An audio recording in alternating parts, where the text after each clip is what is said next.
Welcome to Determined to Succeed. I'm your host, Dawn Mullarney, also known as the Unique Connector. So I'm so excited to have Heather join me today. And so I want to kick it off with a great question for you today. So, what was the pivotal moment in your career that led to your success? Mhm. Well, so I always look at success. It's not just one point. It's also like it's a bunch of things, and it's all things that I get to set as to what is success, Mm, which is something that goes against society, norms, social media telling me whatever mantras I should believe. So I think the first one that jumps out at me was when I took my leap into entrepreneurship. And even just having that success and believing in myself that I could do this as someone who has no formal training, has no like education training. I don't have a bunch of letters behind my name as to how I could start a business or break into the business world. Um, and just having other people tell me that they believed in me. I think that mm. was the first piece of success that's kind of taken me down where I've gotten over the past 12 years. I had to think about that, how long it's been. Oh my God, 12 years of doing that. Awesome. Yeah. Mm. Well, and I love that. And I think that's where too, hopefully some listeners can get some inspiration from you because you work with a lot of entrepreneurs. And one thing that we were kind of talking about even before we hit record was, how do you show up being vulnerable as an entrepreneur, but not also like for me, showing up vulnerable at first, I thought that meant you're going to show up big headed and how do you boost your confidence, but how do you, not share too much where it sounds like you're trying to sell yourself, and so I guess, what would you have for some thoughts on that topic? It's a skill. It's, just like preparing to run a marathon. You don't just wake up one morning and go run a marathon. Mm, So learning what feels comfortable with you as to how vulnerable you want to be in different situations too, because there are definitely spaces that I show up to and I'm like, oh my God, here's the real Heather versus other situations that I'll show up to and be like, this is how much I feel comfortable telling you. And then there are those situations where you feel like there's just zero um, opportunity to show vulnerability. And I have to be 100% game face. And it feels like the sharks are circling. And if I show an ounce of weakness, it's going to be used against me. And so, again, like you're going to fall, you're going to stumble, you're going to mess up in a lot of ways as you're figuring out what does this look like? What do you want to be able to portray? The first time, it was just a couple years ago, the first time someone told me, like, you show up in such a vulnerable way, Heather, it makes other people feel like they can do that too. And I mhm. was really taken aback by it because to me, it just felt like I'm just stating my truth.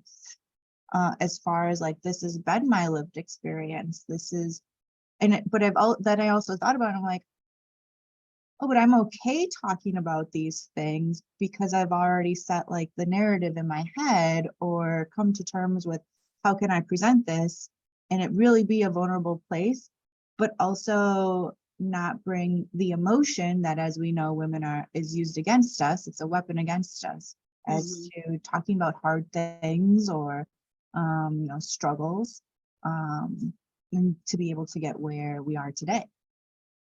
Mm, And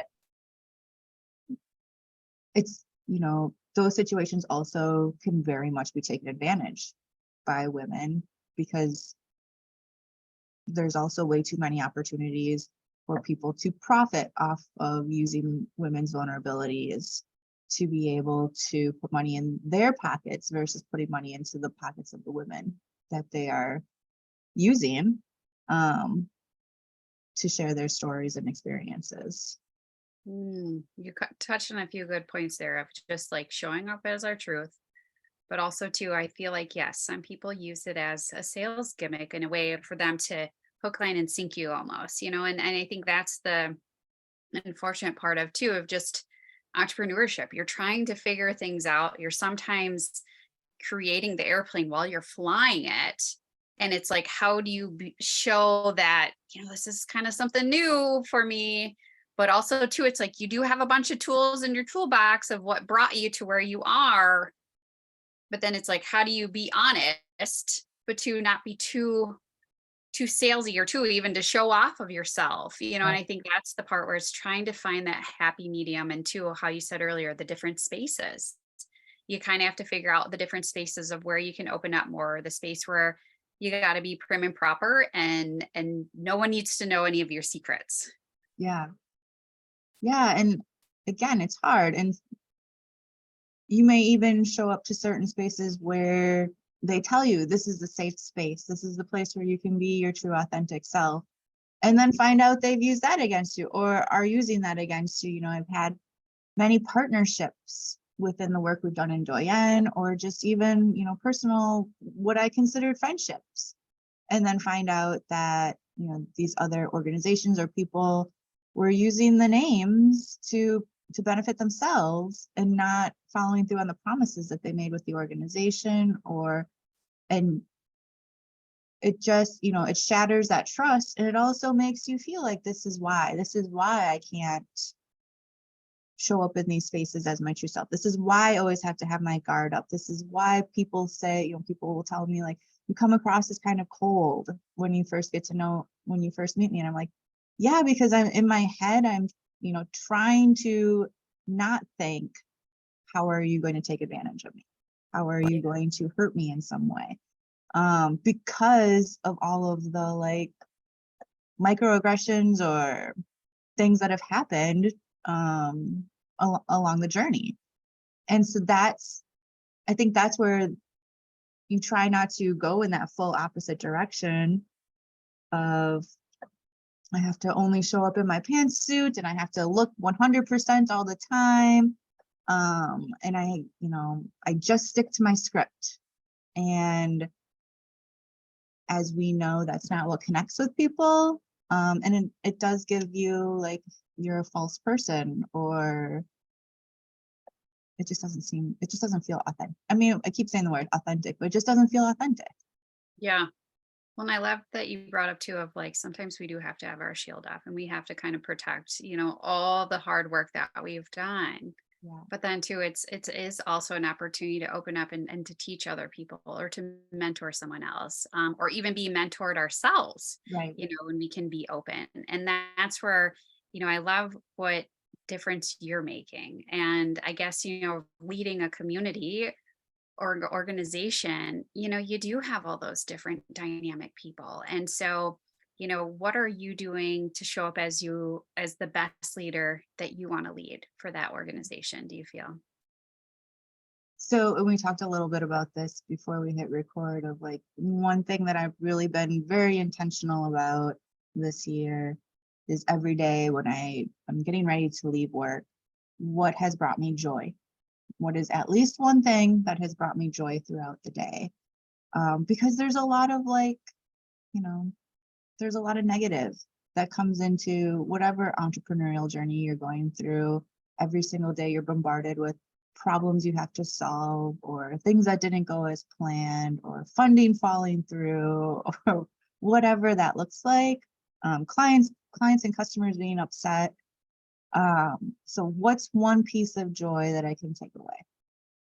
And that also helps me remember why I do the work that I do. So it helps balance out all of that, the other noise that happens throughout the day too. I think, another big one is, and I used to do this when I was a teacher too, we would start the day every day with just like a simple check-in.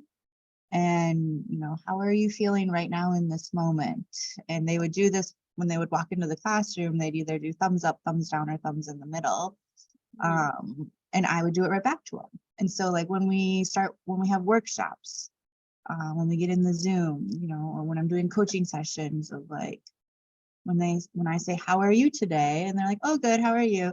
Like, I try to let them know like, oh, things are good, but there's also these things. And I don't get into much detail, but just like letting them know this is where I'm at. So like even when we got on our Zoom today, you asked me how am I doing? I'm like, I'm exhausted. This week's been a flurry. And it's, you know, a lot of people right now are asking me, how was vacation? Because Doyen does company-wide shutdown in July. And I was off for 3 weeks. And I've been back for 2 weeks. And even now I'm even like, it was too long and too short. Like I forgot that it happened already. Because when you get back into it, it's like, this is the grind. And so again, just showing up with let me back up, because the reason I do that is not to make it all about me, but to be like, this is just what's going on. Like, yes, there's bags under my eyes today. I'm tired, but you know, it's like a good tired, or I'm going to try and do my best today, but I'm probably going to screw up. You know, I missed a meeting yesterday and I had already felt like I made 3 mistakes with this person that I was supposed to be meeting with. And I'm just like, oh my God, you must think I'm like the biggest airhead ever. Like, I'm just so sorry. It's like, Heather, relax. I get it. We're all going through it. And I was like, I needed that reminder. Yeah. Well, it's like we're all human. And I think Right. sometimes we almost have these little moments to remind us or to have someone validate, like, okay, I'm not alone. I Yeah. can't be perfect all the time. And I think that's okay. And that's her too. It's just, I love the opportunity to be honest, to really be like, you know what, it is a really crappy day. This is what happened. And, you know, tomorrow will be better. And I Yeah. think that's too a great reminder, how you said earlier, of like finding joy, even if it's one thing in a day. Mhm. And that's what's going to keep us. And I just read a book recently too, how you're supposed to really think about it at night. And then you're supposed to even kind of preempt yourself. The Gap and the Gain, I finished reading. And you're supposed to preempt yourself for the next day of thinking of 3 things that could be good wins or accomplishments. And sometimes, you know, you might not accomplish those things. It's not to create like more upset on yourself or, oh, I'm going to fail, but it's kind of like creating more of that positivity to wake up and to find joy, and to find joy in little things that sometimes we overlook and we aren't thankful for, that we have every day. Yeah. And it's giving yourself grace as well. Mhm. You know, like when the other part of, you know, finding the joy when I leave the work every day, but also feeling okay with saying whatever's still on the to-do list that didn't get done today, it'll be okay to pick it up tomorrow. Mm. Nothing, nothing's going to, I mean, it's different when it's like, oh, this is a hard deadline that needed to be done today. That's different. But for most things, like nothing's going to happen between 5 o'clock today and 9 a.m. tomorrow that's going to make this to-do item something unbearable or ruin the future. Yeah. Oh, And yeah, I know. And remembering that. I Yeah. can relate to that, because I think that's where too, even just my past corporate is like, you got to hurry up and respond, you know, quickly and timely. And yes, I have that mentality, but sometimes it's like, I just can't get to it all. And don't worry, it will be there tomorrow waiting for us. It will And, be. oh, you know, And and I some, guess, oh, go oh, ahead. go ahead. What were you I saying? was going to say, sometimes I feel like, you know, when it's expectations from other people, Yeah. that's where it becomes harder, because it's when entrepreneurs reach out to me, it's usually they're in a heightened state. They're trying to figure out, you like, they're reaching out on purpose. They're reaching out because they're trying to solve a problem that they're facing right then and there. And, you know, it's taken me a long time to be okay with this, but also like, I have to remember that that's theirs. I can't take that on my shoulders. Yes. But also sometimes giving them that, like, oh, your email didn't come in until after I was out of office for the evening, so I'm responding to the morning, or it came in late in the afternoon, so I didn't have time to put you know, the intentional energy that I wanted to put into it, so I respond the next day. It's enough time for them to come back down off of that, like, you know, the tippy top of the roller coaster and be like, we can come with new fresh eyes and figure out something new as well, with the emotions at a place of like, okay, we can have a level conversation. Yeah. I And don't know that's if that all makes sense. funny that you said that, because I was going to ask you that question of, how do you, you're helping and teaching and mentoring, and you want the best for all of them, but how are you even coming up with your own boundaries to not put all of their weight on your shoulders? Oh, it's hard because a lot of it comes, a lot of the problems that the entrepreneurs I'm working with, um, they're big problems, and they're not problems that, like, they're systemic problems. They're facing an uphill battle just from the jump because of what they look like or how they identify. And so even trying to put that in perspective, but also how do we keep pushing through, or how can I best advocate on their behalfs? But then also, you know, how can I be a resource but also protect myself? So Mm, again, like, I might check my email at night because of my anxiety issue. It's just to be yeah. like, did anything come in? What I try not to do is be like, oh my gosh, I know this email is going to push me in one direction or another, so I'm not going to open it. That'll be there in the morning. Um, but and so it's that it's also what else do I do? So focusing on the hobbies, focusing on family life, focusing on remembering that while I'm supporting a lot of people, I have to support myself. It goes back to the, like, air mask, or yeah, air mask. What is it called? On you first. Yeah, you gotta put it on you first before you can help anybody else. Um, and that's a lot of it. Like, if I show up depleted, that's what you're getting. You're getting depleted, Heather, and that's not going to be actually useful or beneficial to anybody. Yeah. So Well, and I'm proud of you too for taking the time off. I think that sometimes we almost need that time off to come refreshed, or also too where others can maybe navigate a little bit on their own too, where they don't have you at their fingertips to get the answer that they're looking for. Maybe they got to work a little bit harder and try and find the answer. And so, for the listeners that might not know much about Doyen Group, how yeah, about you even kind of give a little update of what that is, and kind of even the journey of that? yeah. So, like, the quick bring you from when we founded in 2012 to where we are at in 2023 right now is, we co-found myself and another woman named Amy Gannon co-founded Doyen in 2012 because we were seeing a lot of the gender inequities happening within the Madison entrepreneurial community, as far as number of women showing up to events, recognition at awards, or just events in general, who was put up on stages, and said, how can we be a supporter of changing these?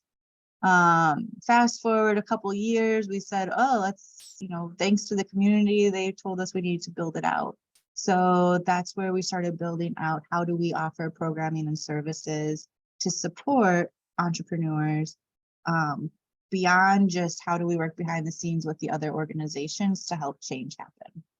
And we still partner and work with a lot of organizations across Wisconsin to help making sure that there's more intentional planning happening within the conferences and panels and awards and yada yada yada, when it comes to the entrepreneurial ecosystem. But as of where we're at right now in 2023, is we are still a 501c3 nonprofit that's focused on supporting those who identify as women, and or a marginalized genders entrepreneur.